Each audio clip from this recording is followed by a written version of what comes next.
The FNRad Snowboard podcast is presented by Vans. Oh yeah, I wanted to be absolutely not attractive to snowboarders. Maybe we need an injection of that, because it'd be interesting. And I didn't sign the contract, probably just had it in my bag for a couple of months.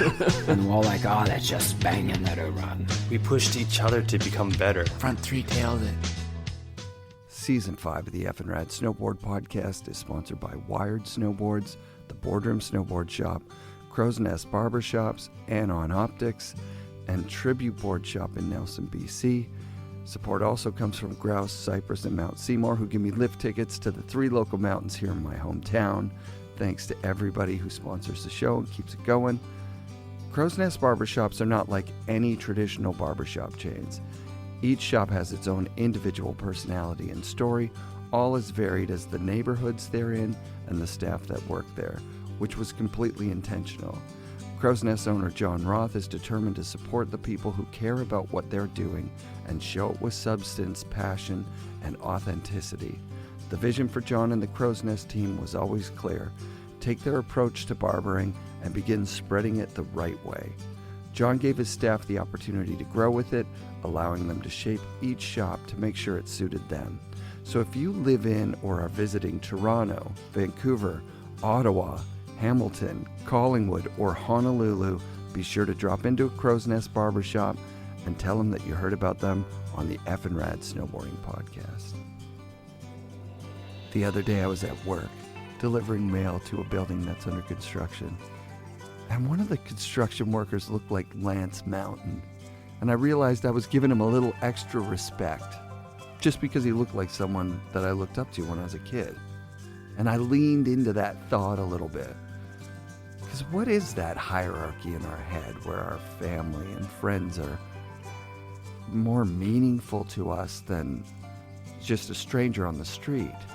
I'm saying this because for a lot of people, Shawn Farmer is just another snowboarder in a lineup, you know? You wouldn't know it from seeing him now that he was a first-generation freestyle superstar. He was in movies when they mattered. Totally Bored, the TV series, the first one was all about him and Nick Parada. It's crazy for me to see Shawn Farmer as just a regular dude out there trying to make ends meet. But you know what? He's a legend. He is a legend. There's nothing that can take that away. And I think after you hear this interview, you'll remember it and you'll agree. Fucking legend. What'd you have for breakfast today? You do breakfast? It's funny because you got me a burrito, which is sweet, and thank you for that. You're welcome. And it's good. But I had this Mexican egg dish that's called like a chacalica or chiquila lica or something like that. It's like got tortilla chips and eggs in it. It's pretty good. Oh, that's dope. And red sauce. So are you staying? I think Corey told me you were staying with Artie. Yeah, Artie Crable. Yeah, would he want to do the show, man? Those guys created the very first snowboard videos that I was like, I couldn't believe that shit when that stuff came out. Like, I think they might have worked with Standard or somebody for Western Front, but I'm talking like Snowboarders in Exile and Riders on the Storm were just like, fuck, there's nothing better than that shit. Yeah, Artie and Jerry and Jerry Dugan and Artie Crable, they were following films, and then they started at Squaw Valley. They were like the videographers, and you could go and you'd be like, yeah, we'll take you out for an hour, and then we'll make a video Oh my God, really? And they'd film on VHS, and then that was the business. I don't remember the name of it. He would, but. And then they put a song to it, and go, here you go, and give you this big old VHS copy. That's amazing. With you and your family or your friends, shredding along. And that's how they got started. And then, they saw the snowboarding thing happen and jumped on it. I don't know if Artie would be interested in doing it because he's pretty quiet, right? He's just kind of put it on the back burner. But it's funny because he talks about it when we're drinking beer. He's always talking about the old days, but good. I don't know if he wants to. I mean, I can run it by him, but I leave tomorrow the morning early, so he would be. He's like one of those. I like going after the deep cut guys where people are like, holy shit. You should have seen, like, people came out of the woodwork to listen to Paradas because nobody heard from him in I didn't hear it, 10 years. man. I need to, like, get tuned listen into all these Yeah, things, man. 'cause- Yeah, because Parada's he's a fucking PGA golf pro now. Yeah. How cool is that, Yeah. man? And he was killing it with fishing guiding and Alaska heli guide. Like, Yeah. yeah. You guys stay in touch? I holler at Prada every once in a while. Good. I'm always struggling with trying to get a career of some kind to make some money, and I actually went up to Alaska. Let's see, like a summer or two ago, and got this job in this mine that's like the biggest zinc mine in the world or something. Whoa. It's insane what they do in these mines too. It's like tragic in a way. I mean, you got to have this stuff, but they make ski resorts look like just minuscule with the just the way they rip the land up and like this stuff. They tear mountains down. But anyway, so I went up there, and then I don't know, I didn't get along with the miner dudes. It's such a weird culture and such a clicked out thing or whatever. I don't know if it was the natives control this mine. It's called Red Dog Mine.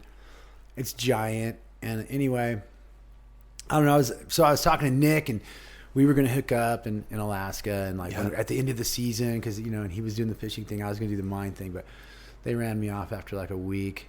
So, Really? Yeah, I'm not exactly sure why. I don't know. Yeah, That's crazy. I have a problem. I don't think it's taking orders so much. It's just taking shit. I got you. Yeah. To a point. It's like from. Anyway, I'm not sure what it is. Working kind of sucks, right? Like it does. And the last time we talked, you were doing like fishing, like crazy fishing in the summer to bankroll the winter. Was that what it was? No, that wasn't me. I haven't been a fisherman. That's Shit, one thing okay. I haven't. I forget done. what it was. You bankrolled your winter by working like, I don't know, 2 months in the summer. You're like probably wicked talking hard. about. Oh damn it! I always black out sometimes. Anyway, but no, I haven't done the fishing thing. You're still like a winter warrior. Like you go at any time it's good, right? Well, I've been getting lucky, and like usually, like I'll either be unemployed or, sell some weed or something. But yeah, and like last winter I plowed snow at night for squaw, so Yeah. that was cool because I get off at 8 o'clock in the morning, and then just go up for like 3 or 4 hours because that's all I really need anyway. Yeah. And then crash out and come back in around midnight. Yeah. But yeah, I've worked it pretty good over the years like that. This winter I'm struggling. This summer I'm probably going to go to like a 5-day-a-week job and just, Yeah, my buddy Aaron McGovern said it. He said it best. Any job sucks after the first 5 minutes. That's what he said.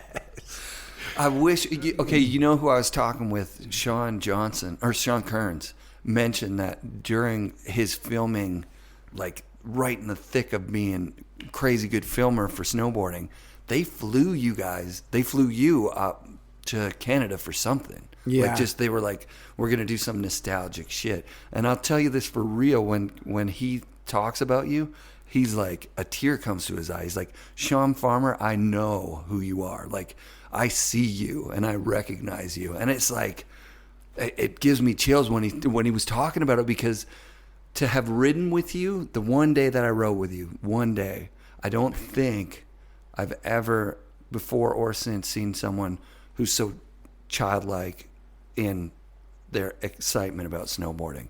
Like, you're just like, today is the best day. Like, every day there's a good day. I bet today is the best day for you. Oh yeah. Well, yeah, I mean, we've been having some good days just this season. I've been out, I don't know, I think it's my 5th day. Today was a little variable, or I call it variable. I think that's how I refer to it. Variaboiler. But yeah, I had 4 days this season. Like, everyone's been really sweet and epic, and I think what I'm saying is I wish that our industry had something kind of in the way that the surf and skate industry does, where it takes care of its pros, and then the pros kind of bring up the next generation of pros. You were in it so at that fucking important part that, I don't know, the industry was just like so kooky, and I can imagine people that you had to talk to for sponsorships and for getting money and shit were just like, don't know what the fuck they were doing or talking about. And it is a little bit of a bummer that you're not like in some big house in Tahoe, you know. Yeah, or even a little house. Or even a little, yeah, exactly. It's kind of a bummer that the money thing didn't just like materialize. Yeah, I don't know, that whole era was a trip too, because all these people were getting paid, and they were jumping on trampolines and like getting posing pictures, and like you could tell the trampoline people. It was like, oh my god, really? Yeah, and some of those companies, you know. Yeah, like Mistral, I'll never forget those guys. And they had that manager dude that was up here. He was always, and we tried, you know, we worked with them a little bit, but they were just so different. I think Mistral was, I don't even know, it might have been a windsurfing thing. Yeah, so. it was windsurfing for sure, 100%. Yeah, and they were really. There was a point there where Halipoff was on there and Russell was on there. I had one of those. Well, they were throwing celery some stock money ones. around, Yeah. you know, but yeah. It was hard. It was hard to make those guys cool, man. Let me tell you. And the manager like was we'd go do these downhill skateboard runs, and he'd come out in his rollerblades. Unreal, like, man. Damn, dude. He actually, I'll give it to him. The guy could haul ass on some rollerblades, but yeah, that's fucking amazing. Well, you worked with K2 in the heyday of K2. We were just talking about K2 with Nate Holland and that Juju board, which is not your kind of board. And there was like a lot of freestyle shit going on in the Fat Bob at that time. And you had your board out with them with the trucker on it. And K2 was top 5 at that point. Yeah, I still think those guys are pretty on it. You know, I mean, image-wise, they got he just signed up. Who'd they sign up? The red-haired guy. Damn, I'm so bad with names. My boots are Jake Kuzik's, and Jake Kuzik just got a board on there, which is sick, man. They make good stuff, man. I can't. And Jody Wozniak's on there. I mean, they got a lot of really good people on that team, and they got a really good attitude and like heritage behind them. You know, like I went to Vashon Island. You ever go there? Yeah. That was when they were made in the United States. Yeah, the vibe there was sick. They might just do prototypes there now. Yeah. You know, I didn't even hang out enough back when Luke Edgar and those guys, Brent Turner and those dudes, like, yeah, Dan Donnelly. I don't know. I would have, could have, but it was the trip. I was like on my own plane. Yeah. I don't think any. There was really just a handful of people that made cash in that time. You know, like when I talked to like Kevin Young, who was on there at the same time as you, or even Dan Donnelly had that board, which was a sick board too. If it would have had some inserts, that board would still be fucking totally rideable right now. Right. Yeah, we came one time, me and my friend Pete Clark, me and him drove up to meet Dan Donnelly and Craig Kelly from Tahoe, because Tahoe was having a crappy season. And this is like right when I got on K2, or maybe a couple seasons in, and we went up there. And we it's just so we used this work truck of his dad's. It was like a Toyota, like a white. It was like whitewashed with a work racks on there, a painter truck. Yeah. We drove that thing all the way up there, 2-wheel drive, rear-wheel drive, bald tires. I mean, I don't even tell you what we were carrying, but a lot of stuff. And went to Vashon Island, got some boards from those guys. Drove to Mount Baker because we wanted to get there. This is a rad story. We got there. We met Craig and Dan in the parking lot, and we were so high on mushrooms. We ate all these mushrooms, and I was drinking a 40, and I was just looking at Dan, going, "Yeah, man, we were gonna hike up." Baker wasn't even open yet, but the snow was good, and it's like, we're gonna hike up, and I'm looking at him like just. My eyes are just dilated, and I'm like, but we don't know how to mount these boards, because that was when you didn't have any inserts, right? I mean, I'd done it, but I couldn't really put it, the whole thing. I didn't have a drill, Yeah. And I'm like, you had to drill the top sheet. I'm like, I don't know what to do. And Dan, I was just like, here you go. And he just handed me his board with bindings on it, already regular foot, he rode, and pretty much how him and Craig both rode, with like +5 and, 20 or 18 or 23 in the front. And I was like, oh, thanks, man. And then we went up there, and did some stuff, you know, jumped off a couple things. I think I freaked those guys out a little bit because it was so little coverage, even for Baker. Where, you know, Baker takes a lot of snow, so you know, off the log or the rocks and all this stuff. It's just like this guy's like, you better watch it. And the craziest thing too was the same day. This is when Tex Davenport rode a bus all the way from Texas and somehow hitchhiked or got up to Mount Baker the same day when we were like zooming on shrooms and riding with Craig and Dano, and like there he's all, my name's Mike, and Dano's all, really, you're Mike? And he's like, where'd you come from? He's like, I came from Texas. I just got here. I just rode, you know, 24 hours or whatever, 30 hours on the bus. I don't even know how long. A couple of days. He's like, I just got here from Texas. I want to go snowboarding. And somebody hooked him up with a boarder. He had his own board. And anyway, he was following us around, you know, and he was just kind of a little behind us on the skill level. Sure. And we all rode down. Craig and me and Dano and all rode down at the end of the day, and like there's this like hollowed out vortex wind lip, and everyone rode over it, and it looked like we aired off it, but we like kind of faked it and pre-jumped it and toe sided out of there. And here comes Tex, and he comes flying down, flies right off that thing, right in the bottom of that hole. Just we all laughed. Oh man, it was good.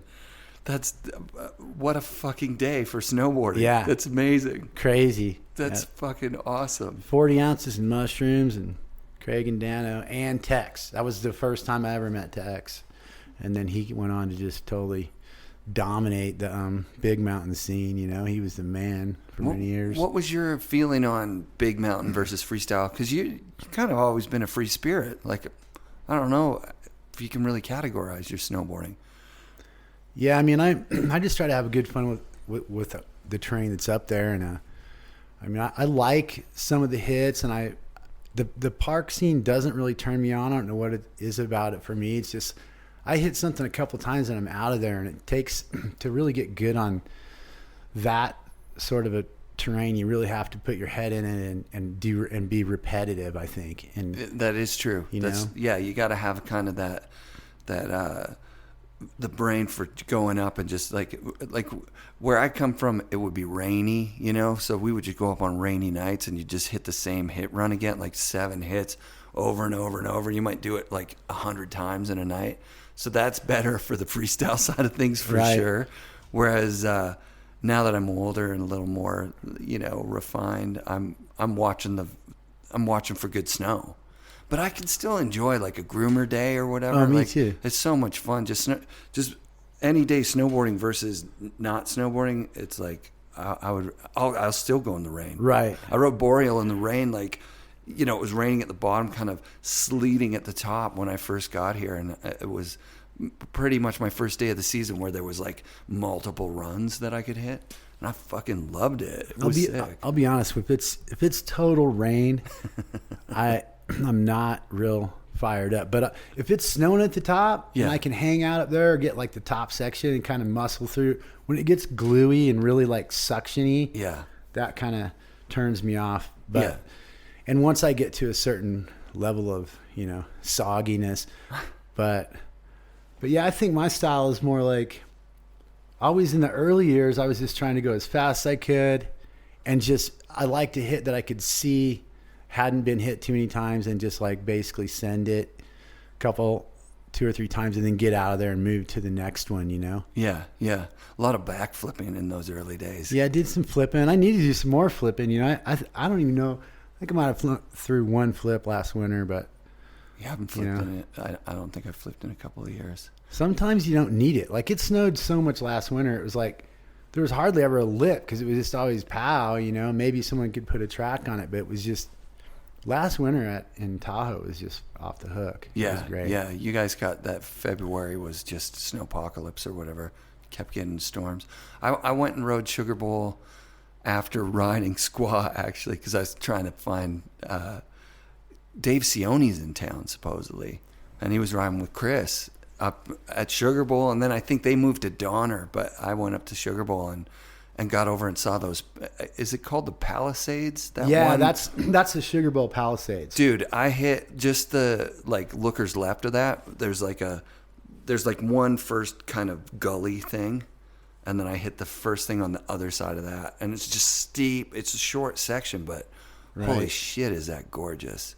Yeah, that whole thing in there is just like that chute 58 is my favorite, and it's so badass on the right day, and it's always closed. It's almost impossible to not poach it, unfortunately. But if you get it on the right day, it's like this big funnel at the top, and you can just mob these turns that just get tighter and tighter, and so you get more G's and more speed, and then it funnels into this waterfall. It's like 30 feet, 40 feet. I don't know. Maybe you can even go a little bigger than that probably.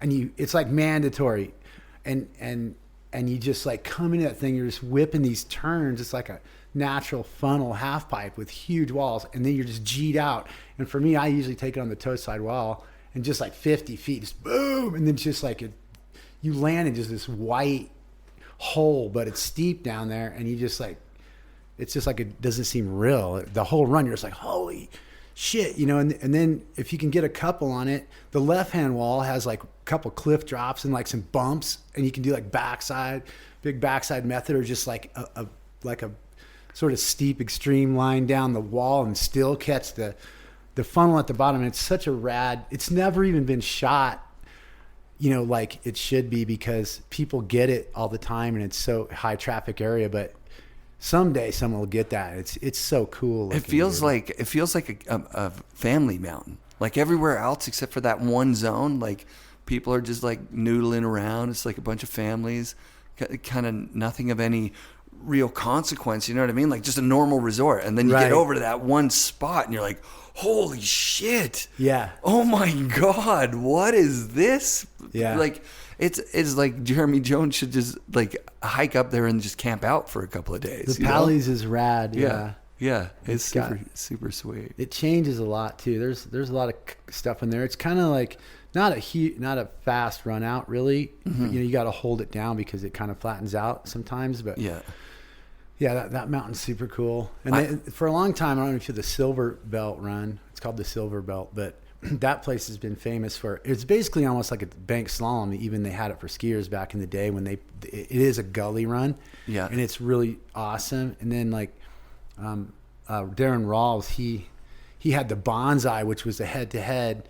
It's just like a border cross, but they don't groom the course. They basically just put the poles up, and here's the windlip, and here's the deal, and like deal with it, and like when the moguls come, it was pretty rad. And I don't know, it went away a couple of years ago, but that race was really pretty cool. How long have you been in Tahoe? Like, cause you were originally from Missouri, right?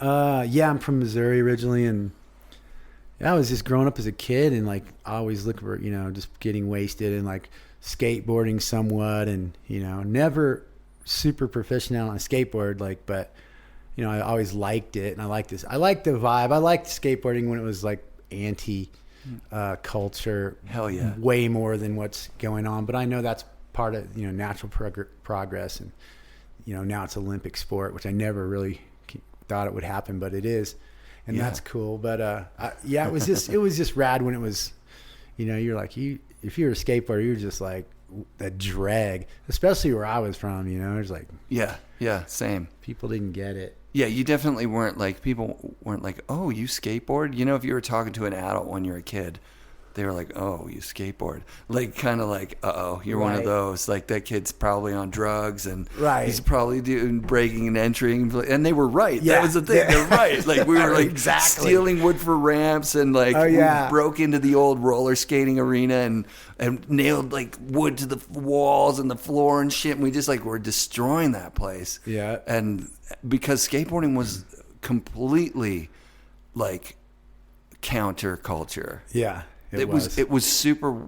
I don't even think I can remember meeting someone who was like a jock skater. I remember seeing that movie with Stacy Peralta when he has that long hair and he turns pro and he's doing like beautiful 360s. His hair's all flowing, and I was like, that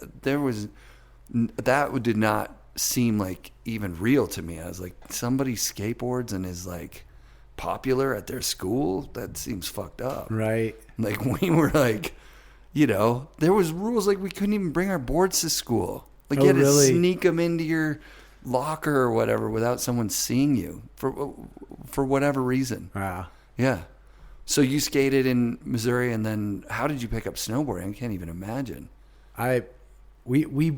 Me and a crew, some kids in Jefferson City, Missouri, we skateboarded and we bombed hills and we rode some crappy banks, and there was a couple of half pipes around town from now and again. And anyway, I did a little bit of that, and then at one point somebody had a snowboard. I think it was one of those Tom Sims ones that like Lonnie Toft. You bolted the deck to the yellow plastic thing. Yeah, that's one sick. of those. And then somebody got a Burton one too, just a Woody.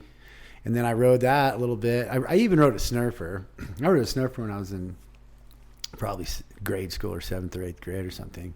Just standing up at the local ski at Lake just Toboggan down the hill, because we had hills and we had a little bit of snow for a few weeks every winter, and with the rope on the front. Yeah, with the rope. The Snurfers all had the rope. I mean, if you have perfect snow, you can kind of rip on one of those things. You can snake it out, and that's hilarious. Yeah. Thinking of a little Shawn Farmer, a lot of overhang, a lot of heel hang. Yeah, just ripping it on a Snurfer down the local hill.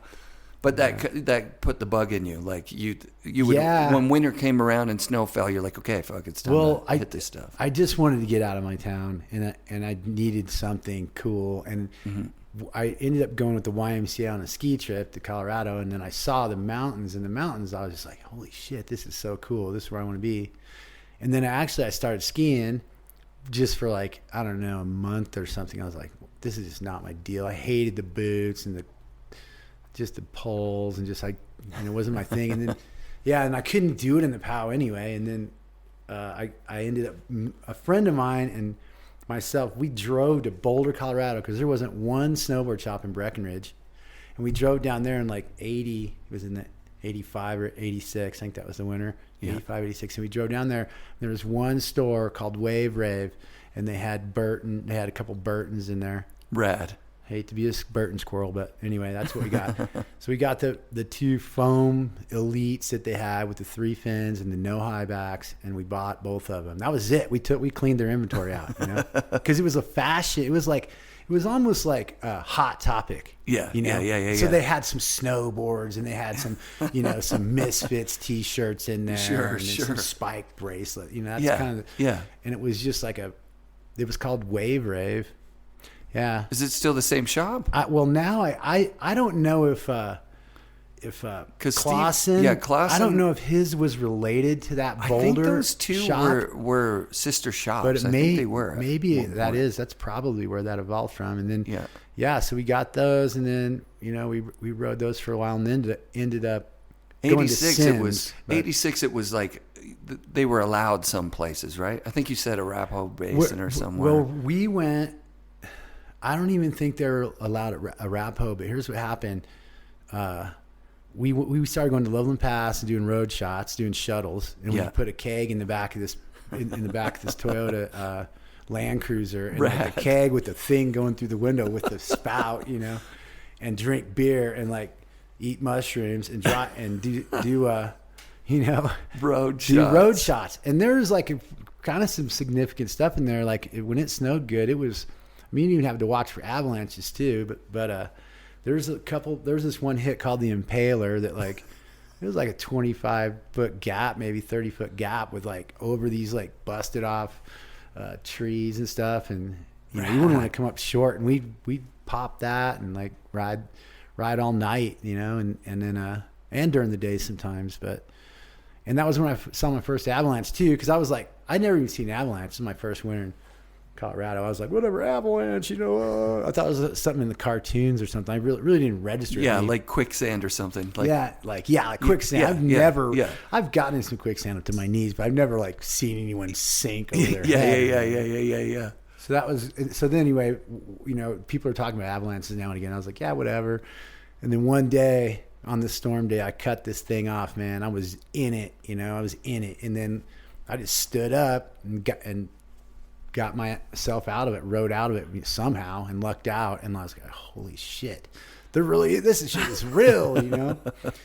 And then I think we lost someone that winter, but yeah, that's a theme through the show, man. Almost everybody who's been snowboarding at the professional level has had someone really close to them pass away, which is fucked up. Like that's not the same in skateboarding. It's not the same in basketball or something, you know. But right. People don't like, oh yeah, well you get to the big leagues and those are the consequences. But in snowboarding, there really is a lot of, well, there's that drive to get to the snow when it's fucking amazing. Yeah, and it's so much gravity and so much weight, and it's just the science of that is it's too bad that's how it is, but you know. Yeah, it's gnarly. I want to ask you about this because to me, I've never heard you talk about it, and I've only seen it in Pat Moore. Totally that's the dude that rides for KT. Oh yeah, Pat Moore. Yeah. Pat Moore on Vans and KT. So, he just said he just signed with there you go. Such a fucking wonderful moment. He's a ripper. He's you know. There you go. Yeah, of course. Okay, so that makes him cool. Yeah, he's cool. Yeah, K2 is fucking on point. Them cool. Yeah, exactly. Okay, so you're the first guy who ever shot the Mount Baker Road Gap. People had talked about it before, and you just went up and built it. I'd like to hear the story of how that came to be the ender of Totally Bored, and why'd you take your shirt off? I mean, I know why, but like, fuck, dude, that Rockstar, baby. Yeah, rockstar. You've always been a rock. What would Christian Soy do? He would take his shirt off, tuck it in the back, and do a method, right? Fuck yeah, you know? Yeah, man. And how did that day come to pass? All I wanted to do is try to be, you know, I know I can never do a method like Christian Soy, but man, you, that's what you think about. Hell you know? yeah. You see Palmer and Kidwell and all those guys. Did you have to cut down? Yeah, Damien too. Did you have to cut down trees to make that in run? I think we did break some branches out of the way because I hit my head on a branch running in, or we just started ducking. Yeah. But it was actually pretty hairy and it was so different because back then somebody built the kicker at the ski resort. It was like 1 feet high. Maybe it would be 3 feet high, like a freestyle kicker that the bump skiers would build. Right. And the ski patrol, if they saw you had some little kicker that came out of the woods or something, they come in there and tear it down. And they cut your ticket and put two sticks across there. Yeah, totally. And so knowing that whole booter thing with a giant highway that looks like a snowcat came and built it, that just didn't exist. No one put that kind of effort in or even had that kind of an idea. And I was never really, I built a few kickers, but I kind of got away from it, you know? Sure. Anyway, at that point in time, we were just trying to get on the map and the snow was so good. And people had been talking about the road jump. Like I would hear people go, yeah, the Baker Road Gap or the road jump, you know, we'd be in the bar and I'd be like, what road jump? And they'd be like, you know, down there right by when you come across the bridge. And I'd be like, wow. And finally I started looking at it. I was like, that is this fucking A. No, I haven't seen any pictures of anyone doing that. And so, yeah, that was and Hatchets were working with Pat Solomon and they weren't working with Jerry and Artie. They were on their own. That was called, I don't remember what Fusion? I think it was Fusion Films. Yeah. Yeah, and so that was Totally Board 1. Yeah. And just, dude, we did some shit at Baker. Like, some of those drops and stuff are pretty sweet. And I don't know how we pulled it off as much traffic as that place gets now, but we were kind of in that window. Was that like still 80s? I think it was 89. Yeah, that makes sense. I think it was 88, 89, I think. Rad.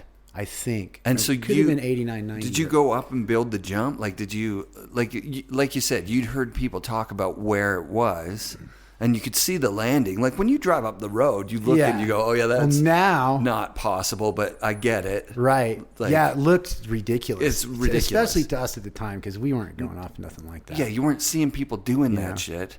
Seen some skiers do some obnoxiously large stuff, but no snowboarders were doing anything like that. And I just put it in my head, and I don't even know, man. We just went up there and we built it, and like that everything worked. So like we built that jump. I think it was rainy and crappy, so when we packed it out, it was, you know, it worked. The kicker solidified, and then like we built the in run. It was just a single track, only as wide as your board, and it was all we could do to get this enough speed to where we thought we could do it. I mean, we were like milking and pumping the whole thing and like doing the in run and then cutting out.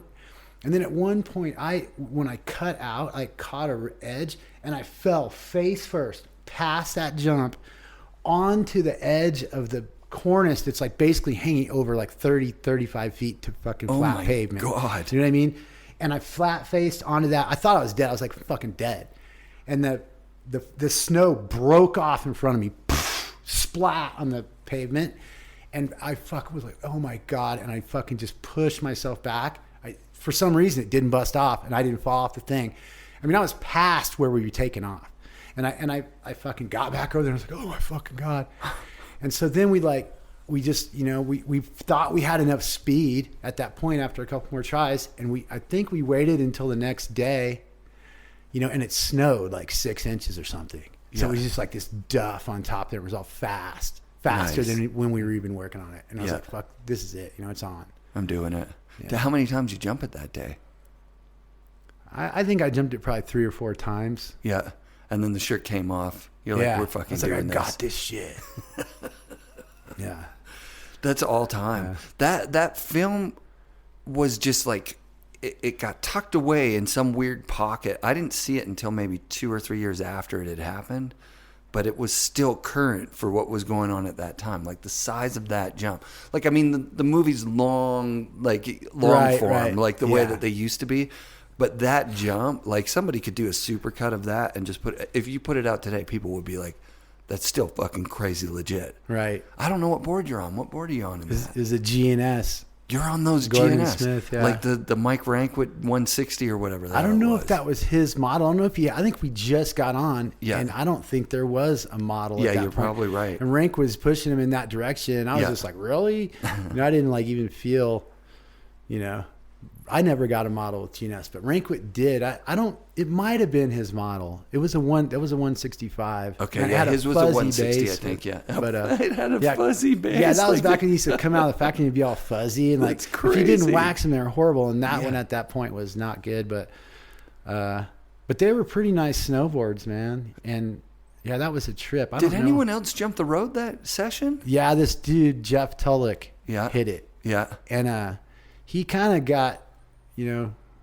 forgotten in the snowboard history, but he was a really good rider, and he's in that movie. He's Goofy Foot, and you see him doing some stuff with Nick, some tandem stuff, and he's got a lot of style, and he's a really solid rider. And he kind of folded, but he pulled it. You know, he made it. Thank God. I mean, he made it across because I know I got some friends that have done that, not that jump, but road jumps and not made it and like gotten really broken up. Yeah, when I first moved to BC, my buddy Brad at Baker, like early season, like when you go to the top of Heather Meadows, I think it is, like up by Chair 1 or whatever, the canyon chair, like there's that road that I know exactly walk up. What you're talking about. Yeah, and he dropped that right to, and it fucked his knees up. He landed flat on the road, just kind of didn't make it. Because right at that spot, every year people would build like kickers. The kicker right there. Yeah. And he just was like fired up over it. I think he'd done a double backy off that little mini kicker. And he was all fired up and he walked up and then he just biffed it right onto the road on flat. Oh, yeah. I saw him like 20 years later. He's like, my knees have never been the same from that day. Dude, how many times? I've done that so many times, come off and just look down at the cat track and gone, oh my God, what did I just do? Yeah. You see that you're going like, you're going to bounce. Yeah. You're going to bounce. You got to get creative. Yeah. It's tough. It's amazing what the body can take, right? That's the thing. Sometimes when I'm walking around in real life, right? Like I'm just downtown or whatever, and I look and I think, if that lady who's beside me fell down these stairs, like just... that would be like the worst thing that's ever happened to her in her whole life. Right. And sometimes I've fallen further than that to flat and gone and done it again and not quite made it and knuckled it, like, and then gone and like, oh, finally got it. Like, it's crazy what your body could actually do. Yeah, like you look at this thing that these skateboarders are doing on steps and just, oh my God, I don't even know how they survive. I mean, some of them probably don't, but like, holy shit, can they take punishment? Yeah, and just like roll and shit.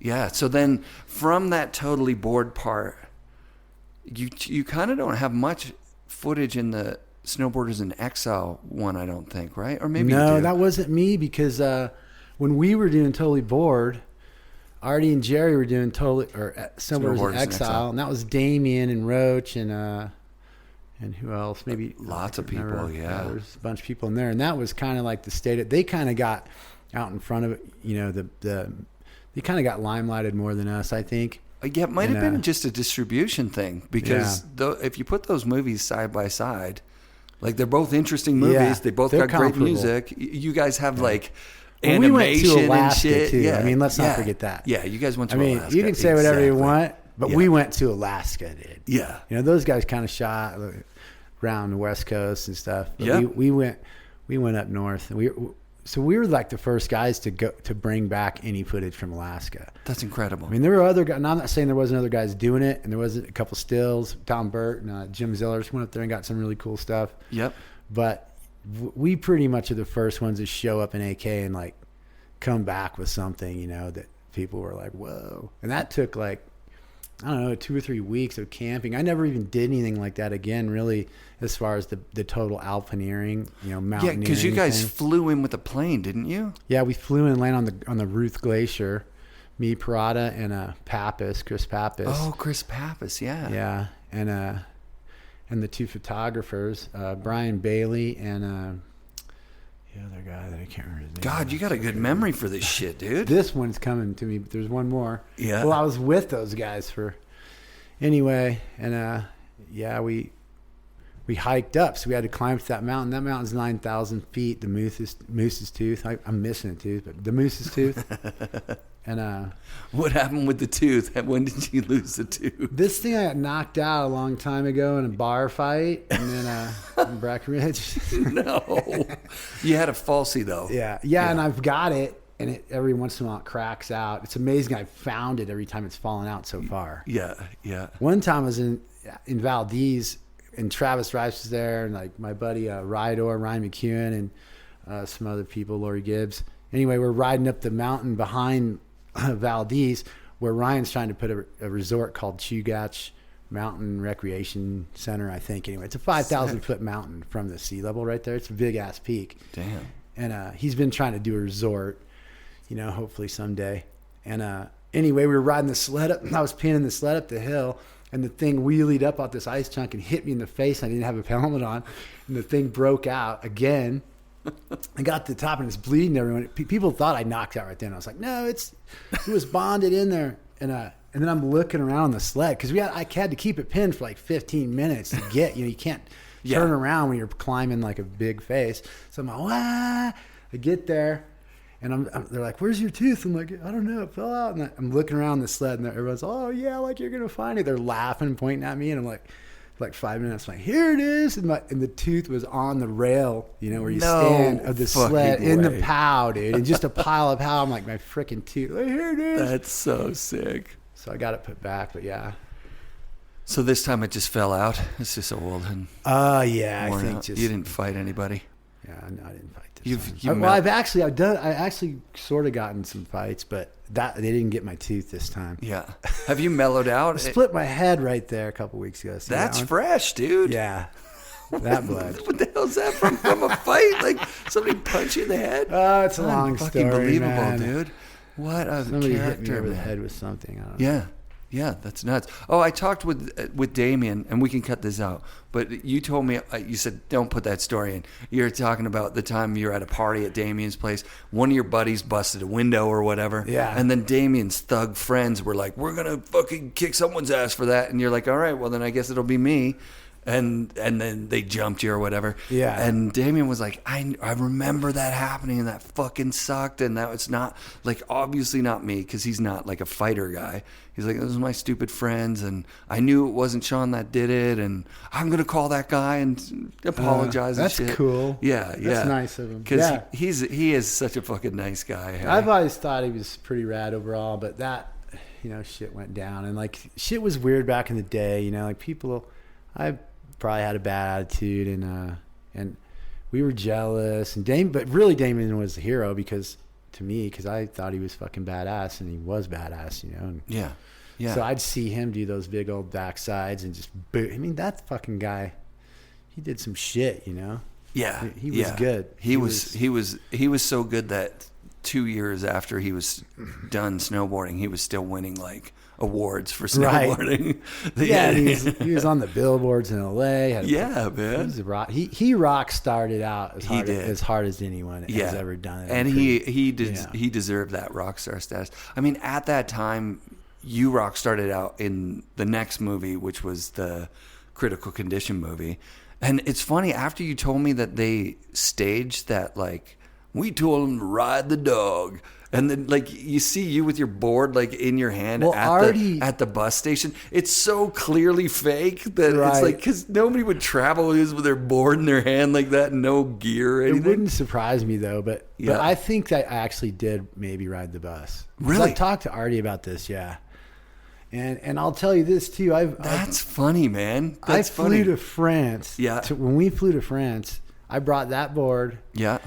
And I didn't bring a board bag. I fucking took the sticker that they give you that says the baggage claim. I stuck the sticker on the board, threw it on the fucking belt with the bindings on it, just chucked it on, and then had my boots over my shoulder and just a fucking carry-on backpack that's like a book bag. Yeah. And like this leather vest and my boots over my shoulder, and that was it. And that's how I went to Chamonix for the Chamonix segment. And that's how I showed up, dude. And I basically was just assed out, whiskeyed out, fucking, here's my boots. I got my snow jacket on over my leather vest, and then my snowboard pants. My other pants are in here, dude. I think I was fucking wearing shorts. You know? Oh my God. On the plane. And it was what a rock star. That's amazing, dude. No fucking board bag, none of it. The boots over the shoulder, dude.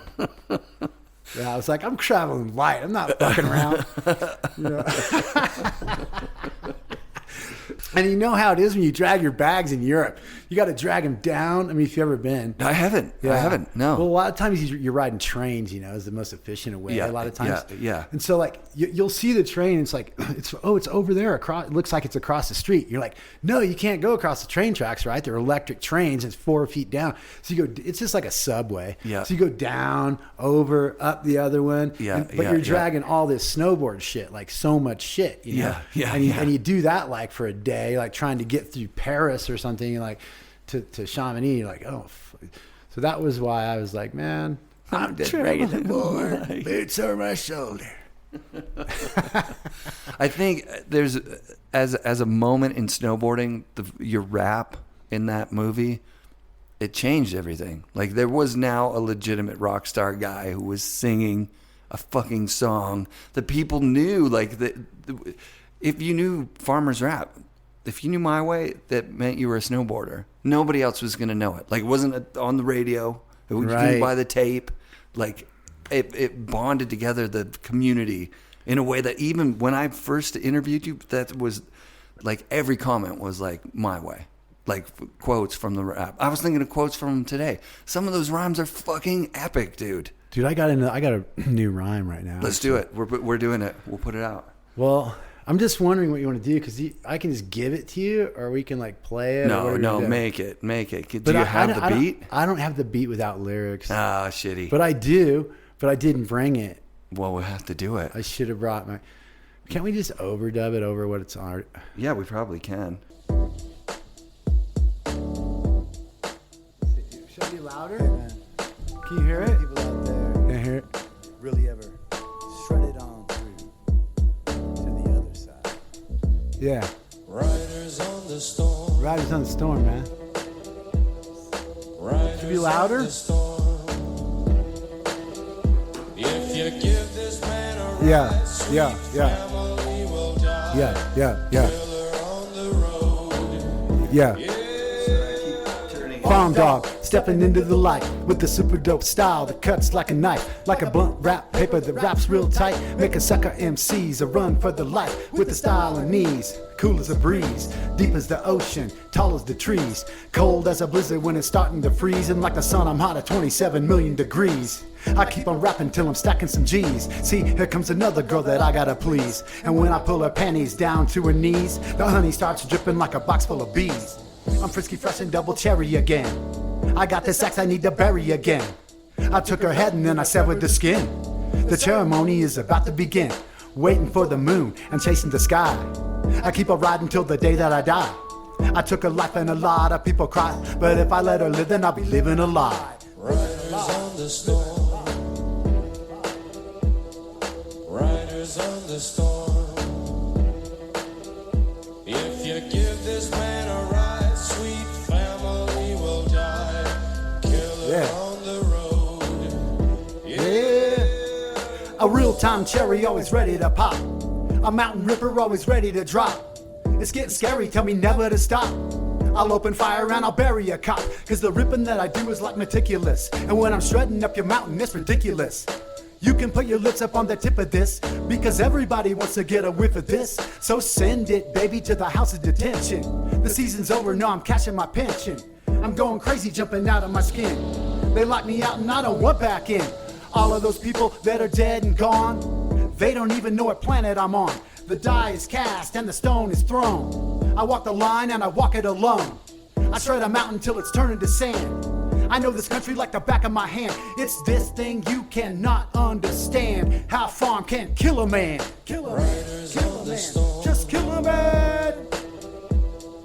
Riders on the storm. If you give this man a ride, sweet family will die. All right. The quick get laid and the quick get paid, and if you're not that quick, you're quick to get sprayed. And the quick and fast way to an early grave is if I get in that ass and find out it's not shaved. Clean cut is how I like my meat. Sweet, soft, warm and pink. Better not be hairy and it better not stink, or I'll choke your ass out face down in the sink. Love on the end of a knife. I want to help you appreciate life, cause I got a whole lot of friends that just died. Most got dropped just trying to ride, and it's true, it's kind of a high price to pay, but that's the way we do it, baby, I fucked up. The season's over, there ain't nothing to say. And that's the way we do it, baby, every day. Cause we're dropping sick lines and rocking sick rhymes, throwing cork sevens and backside nines. Pulling the trigger on bigger and sicker spines, and we gotta keep on shredding or we're losing our freaking minds. Riders on the storm. Losing our freaking minds. Riders on the storm. Yeah. If you give this man a ride, sweet family will die. Killer on the road. Right. Yeah. Blood on the blade that was made when it sprayed down the face of the mountains, they call me. Blood on the people and blood on the steeple of the congregation of Yahweh. A lesson had to be learned, and inside it still burns. I can keep my love for always. Hear the new world prayers on the breath of rhyme sayers, singing truth to the God of knowledge. Yeah.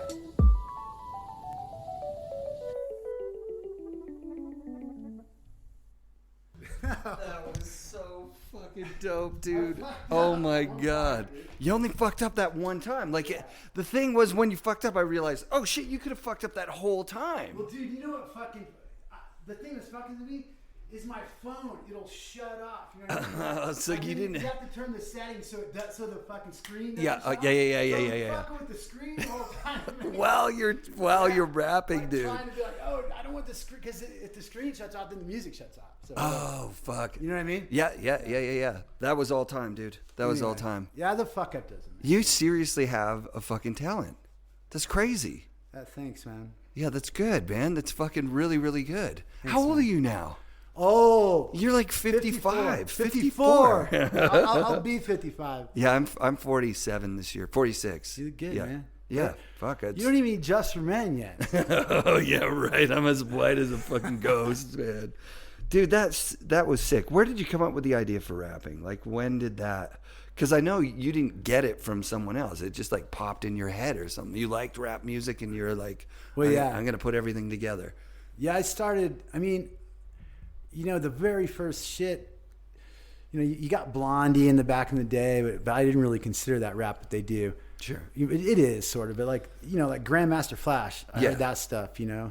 And the Hotel Motel Holiday Inn and the rap Dirty. I don't know if a lot of people don't listen to Blowfly anymore, but I can sing Blowfly, man. But fucking, yeah, he was filthy, and that shit was so funny. And I was like, I don't know, man, maybe not even in high school yet, you know, in the 80s, and that stuff was coming out. And it was underground. Like, rap was like, it was like being a skateboarder, you know what I mean? There was punk rock, which, you know, that's what skateboarding really embraced. Totally. But skaters liked rap too, and fuck yeah, they just like all that weird shit, you know, that wasn't mainstream, because you had the you know, the Stadium Rockers and Boston, and, you know, all these guys, and Queen, of course, which is fucking awesome. But those that underground shit, and like the really I love the vulgar stuff, like the blowfly, you know. I randomly took a clip of you while you're doing that. I'm like, I gotta put this out on Instagram to tease it. People are gonna fucking shit. Farmer is rapping in my goddamn Airbnb. This is insane.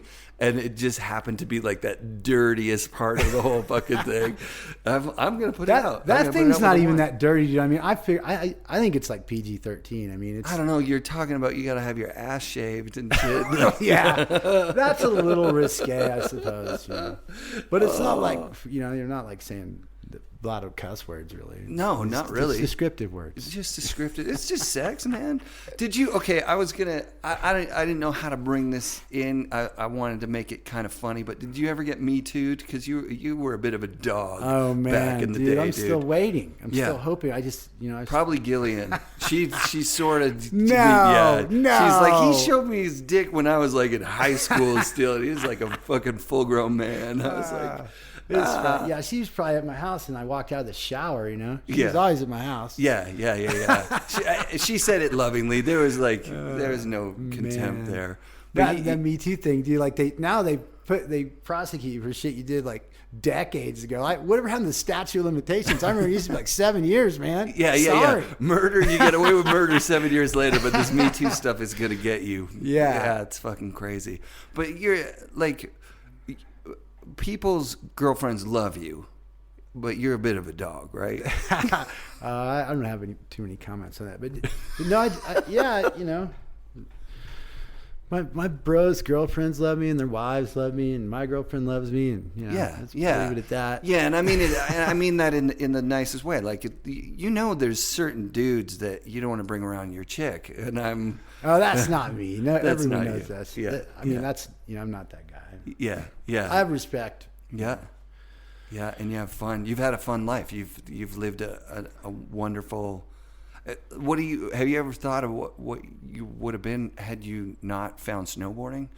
Like, do you think, oh fuck, I would have been a doctor or some shit like that, or what? Like, dude, I mean, now I'm attracted to stuff that moves. Like, you know, I want to be in an airplane. Mm-hmm. Like, I just got a CDL license. So I'm trying to drive a truck. I'm going to go be a garbage man probably, dude, right now. Nice. I'm a mailman, so it's like, you are? Yeah. It's a good gig. High five. Yeah.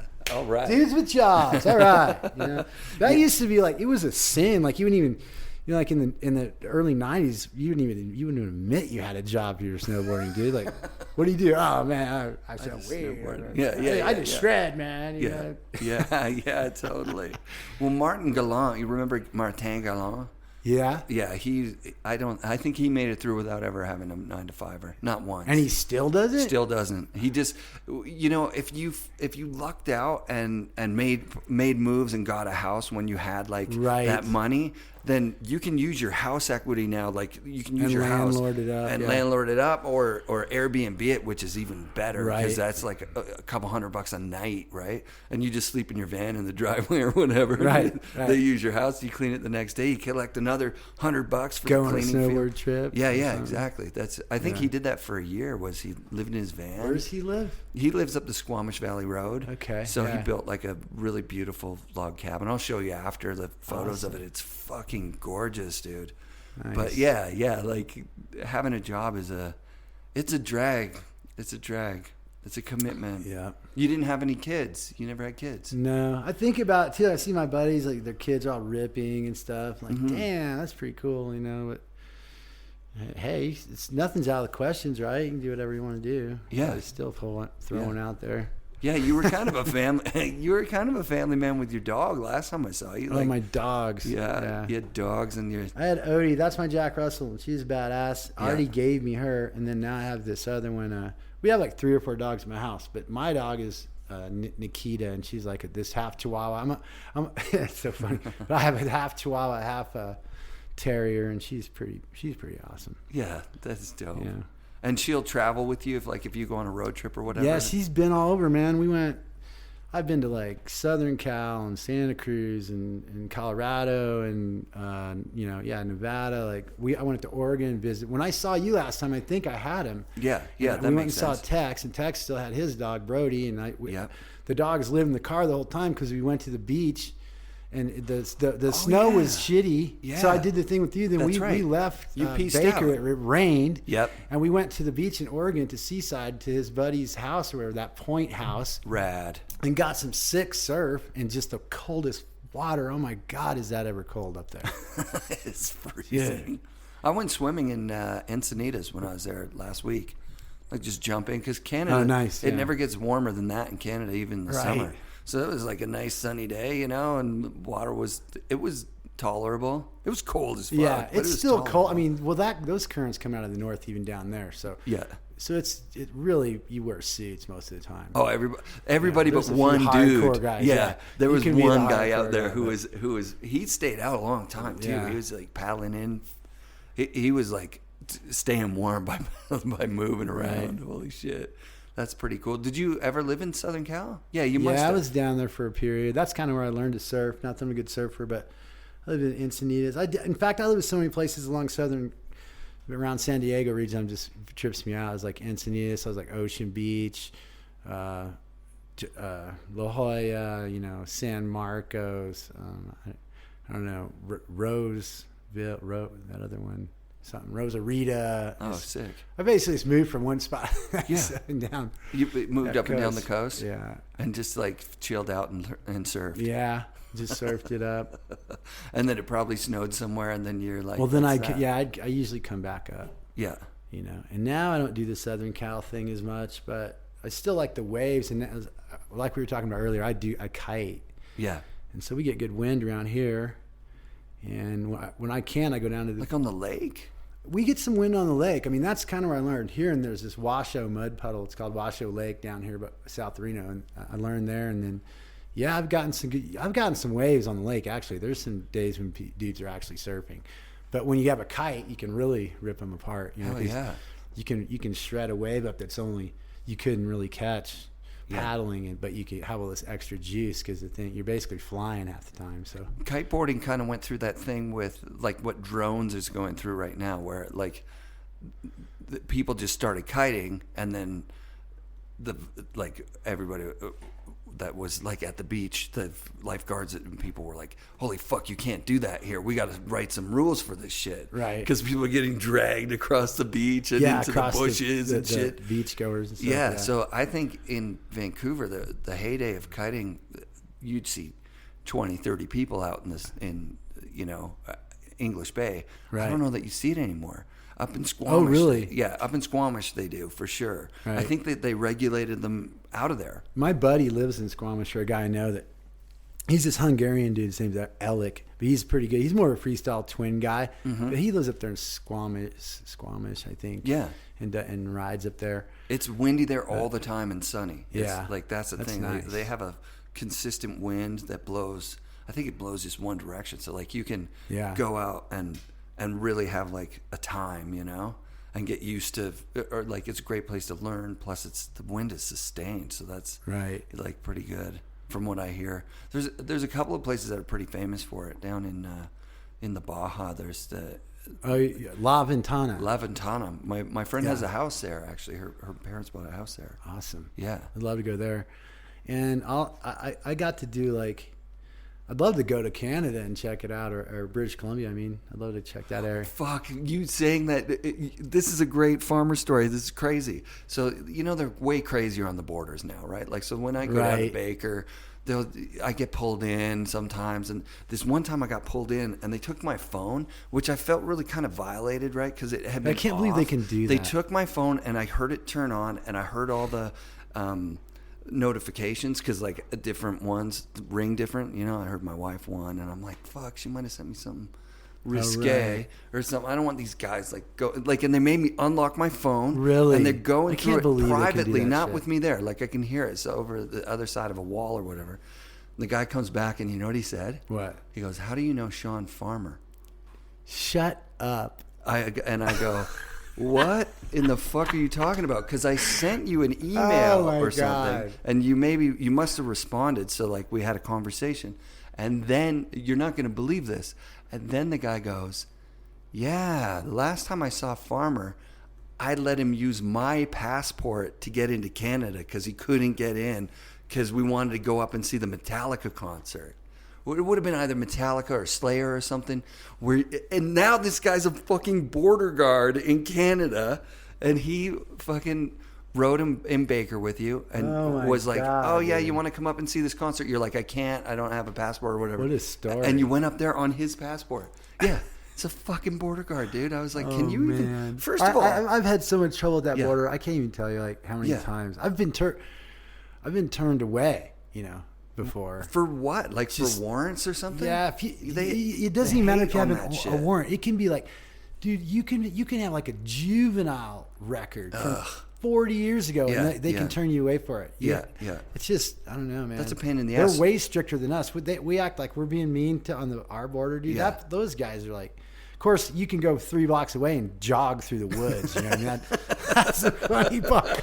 That's totally true. I mean, yeah. When's the last time you were up in Canada? You get to shred up there in the last few been winters? a while, I think.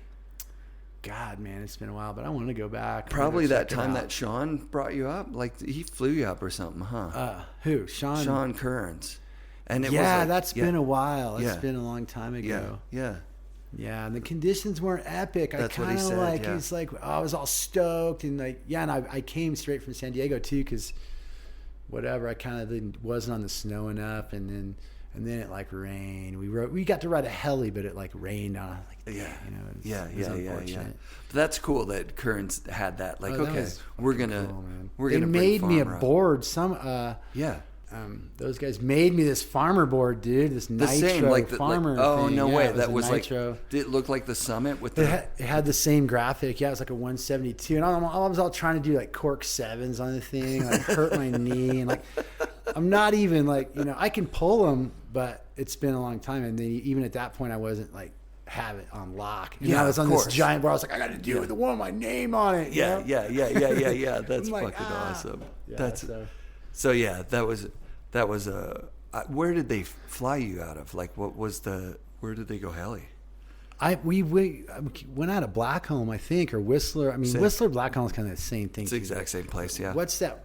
It wasn't Wiggly's, I don't think. It would have been Whistler heli then. But it was one of those, those big Huey things, army-looking ones, you know? Yep.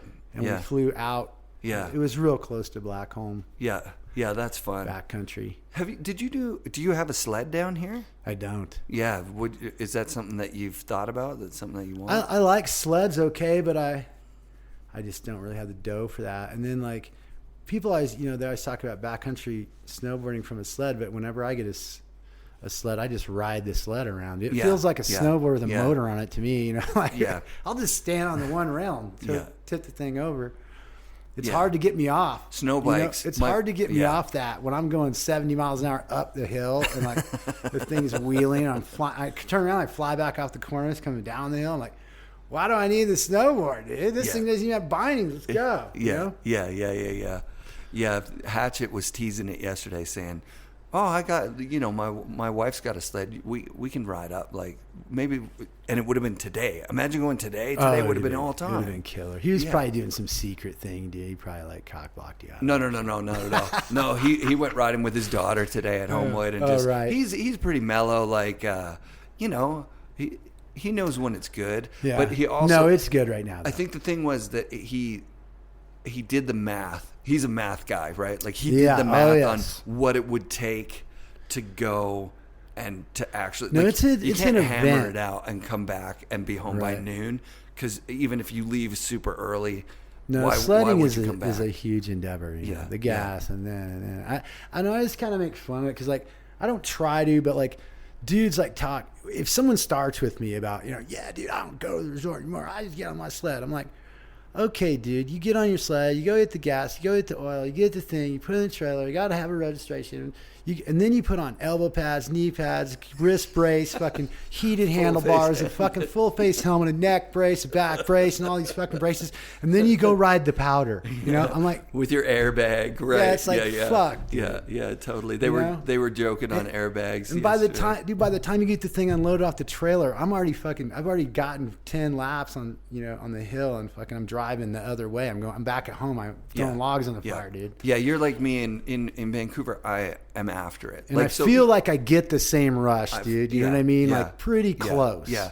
It's somewhere in the back of my mind. I know that it's like, because I've been out there, I know that it's better, but I also know that the effort to turns, like there's something about getting off a chairlift and getting your turns and then going back to your car and eating your sandwich on the way down. That's like, fuck you guys. Like, what? Yeah, it's like, how could you make it any better than this? It's closer to this idea of simplicity than it's very simple. Yeah. Whole complex. Yeah. Deal, how about split boarding? Split boarding for me is a no. I just said it on mic and I mean it, but I feel a little embarrassed saying it. But it's just a no. I just nice. Well, check it out, because my buddies have done some really cool split boarding stuff around here. Yep. Last winter they did some really cool shit, and so I felt like I was getting left out, and I was like, oh fuck. So I went and got the dopest looking. I got this K2 split board. I paid for the thing. Yeah. I bought all the dopest shit. It was like $1,400. So I just went and bought all the killer shit, Yeah. And my hips are kind of jacked now, so just that part of it doesn't really work for me, dude. The slogging in my hips until I get those repaired. But anyway, but I got the dope ass split board, dude. And I used that thing like one time, dude. It's still sitting. I tried to sell it last week. This guy's like, yeah, man. But I don't know, man. I mean, I hike. I think even snowshoes are almost more acceptable. That's what I have, man. I have snowshoes, and if you get to a zone where you don't have to walk across a lake or something, right? And you can just go straight up instead of that's why they call them verts, right? You just walk up and you click those little ankle or heel blocks so that it feels like you're just walking upstairs, man. It's like it's the coolest thing. You get there, maybe not as fast as splitters. Sometimes, and probably not. But it depends. If it's really steep, you'll beat them. You can get some good access with those things, but nothing beats a chairlift, like a well-timed. I could see it in your eyes. A well-timed day where you know the mountain and you know where you're going and you know what chair to be on and you know what time to be there. Right. And you invite your buddy and your buddy says, "Yeah, I'll be ready." And when he's not ready, you're like, "Okay, I'll see you after." Yeah, and I'll lap it. And if I see someone I know, I do some runs with them. If I don't, I'll go solo. But yeah, there's nothing like that. When you get out the thing and you don't even have to traverse hardly. You traverse a little bit, but you strap in, you go ride the spot, rip the spot, get back the thing. Yeah, KT 22 on a perfect day where you're up there with like a few other people. It's a secret, man. I'll cut it out. Yeah. But no, dude, it's true. That chair to me is just blows doors, and some people don't like it, dude. There's lots of people that don't. Really? I know people that don't like squaw and they want to go other. And it's kind of a fucking dog eat dog thing out there. You got to fucking charge. You got to kind of be a charger and have your shit going and know where to go, and like. You got to be a little bit. You definitely have to fucking go get your stuff done. Do you have an all-time line down fingers? Have you done a run down hatchet or something like that where you just had that day where you got it and you? I have a line that I like to do a lot. I don't really want to talk about it, but all right. It's not like a secret or anything. Right. No, that's fine. It's funny because like. A lot of the lines right now is when you really find out who the fuck knows where the fuck they're going at Squaw Valley, because you can go out and there is enough coverage. There's some treasures, but you can do a lot of hairy shit right now. Yeah, and you don't see people going and fucking ripping a lot of these lines up. After there's a track in there, then they kind of wiggle in and then they kind of get chossed out. But like. Then later in the season, everybody's ripping everything. But right now, when you're the first dude down these things and it's hollow and like, you're not really sure, that's kind of when you see, and it's kind of my favorite time too, because I feel like, dude, I just did that. No, I know no one's hit it for the season. I know yesterday I did a line. Yeah. No one hit it this season. Yeah. Until I did it yesterday. Yeah. And not that it's an ego thing. It feels good though, you know. Oh what I yeah, mean? it feels awesome. And the fucking snow was like fucking almost titties deep, just like this ball. There's this ball of like fucking crystals just fucking coming like right along with me. It was one of those things where you're like, oh, I gotta straighten it out for 50 or 75 feet to get in front of this ball of fucking white, or I'm gonna have to stop because I'm on this steep exposed shit. Yeah, and you need just to be punch able it to ahead see. and like, and it's just so gratifying. It just looks cool and look cool to me, and like. You're reminding me and making me realize that every year after year, that's the thing that keeps me coming back to the same spots even. I know. Because you go to the same spot and now you're the first one to hit it that year feels fucking amazing. And when it fills in and you're like you go through the cycle of the year, you're like, okay, now we can go hit this thing. And I bet next storm system, this is going to be fucking ready or this or there or whatever. Right. It's like, you go to but the it's same always place a little year after different year, too. and it's different a little it's bit. Just tweaked enough. I mean, Yeah. it's a lot different actually because of the conditions, but it's just so rad.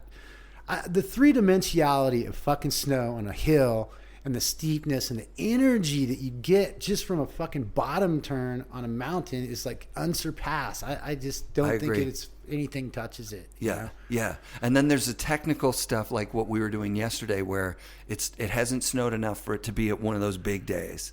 But you go with someone who's got the knowledge to keep you in that low angle shit so that you're not hitting bottom. Right. And you're going as fast as you can go on the run and you're throwing up fucking snow and it's untouched and it's see, I rode squaw for 2 days and my body was telling me like, just could you fucking stop with all the riding out of the bottom? Yeah, because there's a lot of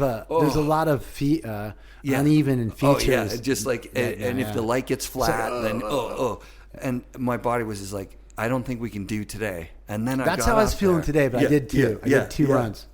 And then Hatchet takes me to this like, it was like low impact, high fun, like all time, like just an all time day. And I'm I'm watching Hatchet charge the way that he charges. You know what I mean? The little powerhouse guy, and he's hitting hits and getting in the air, and just we're having a day. And he's really enjoying showing me his zone, like the place where he gets his joy. You know what I mean? That's the thing. Is that this is where he knows how to do it. Yeah, he knows how to do it. How to get it done. So that also adds into the winter. It's so much fun to talk with a real fucking snowboarder, like an actual guy who like. You couldn't not do it as long as your body is in. I need to shape. go ride with him. Yeah. It was Dave, right? Dave, yeah. I love that because I think that skiing is like doesn't have the same. I think the thing that makes snowboarding unique is our relationship with the snow. Sure, we can't go as big and as fast as the skiers, and they can do more twirly birds and on. But they don't have a relationship with the snow that we do because they don't feel the terrain because of their disconnect through all their boots and all their stiff shit that they're putting on. And it's almost getting closer to snowmobiling, but it's somewhere in between. But we like that. That's like when you're on a snowboard, you're like, oh, there's a little tuft, and like that thing feels so killer when you hit that. And when you hit that on skis, it's just something that was in the way, and it blows off the side of your edge. Yeah. But for us, it's like, wow, that was killer. And then you're constantly searching for that. And every little feature you actually can interact with. And I think that's why we can have a blast on a low angle. We can go to Homewood or we can go to North Star, and people people not bitch, but they talk about North Star because it's flat. Dude, I can have fucking epic days at North Star. Yeah. And I'm sure I can probably have an epic day at Homewood. It's just been a long time. But that's the difference, I think, with us. Like, you don't have to go 90 miles an hour, though I want to, but you can go fucking 50. Dude, today I was going 5 miles. I was going so slow. I was barely moving. In between, all the shit was scoured out. But I would ride up on this puff, this mushroom, and just like barely creep it and like tail wheelie onto this other like puff. And I was just like, wow, that was killer. You know, and there's another one over there. You know, and I was going like, if I was going any slower, I'd be sitting still. You know, it was so fucking cool. That's so amazing. Yeah, we talked about it on the Chairlift at Homewood, that snowboarders look at the mountain differently. First of all, that's obvious. But like it really accentuates when you move up the chain, like as you go catboarding and then as you go heli. Like I went heli for a few days. And it was kind of shitty if you were paying $15,000 to do there. Right, like, so those guys were bumming, but I was like super hyped. So I was like having a fucking blast. And the last run of the last day, they took us to this big, wide open bowl that was just like low angle and wide open, but sunny. And at the bottom of the hill, the skiers were like, why weren't we doing that all day? Like, why didn't we do that all week? Like this, it just was like boring. Right. Whereas those guys, like, it feels like skiing, generally speaking, not the fucking, you know, not the guys that are after it, but like snowboarding doesn't have that. Your intermediate beginner level snowboarders, almost as soon as you can stand up and go, you're looking for something to hit. Like you want to slash something or jump off something. Like even beginners are trying to do that. Whereas in skiing, they're trying to learn this technique. Yeah, because it takes a lot of technique. Yeah, where they're trying to like learn. That's what it looks like to me. I'm talking out my ass, right? But when you hear somebody shouting at a resort, like yeah, like 9 times out of 10, it's a snowboarder, right? Like skiers that just aren't. It's just not as exciting for them. I think they need. I think especially the high level guys, they really need a. That's why all skiers wind up using parachutes. It's just, you know, that's what I say. It's just not that fun. You got to go you got to get a parachute. Yeah, I don't know. Unfucking believable, dude. This has been so much fun. I can't believe it. It's great. Thank you for taking the time out of your day to do this. Awesome. Fuck.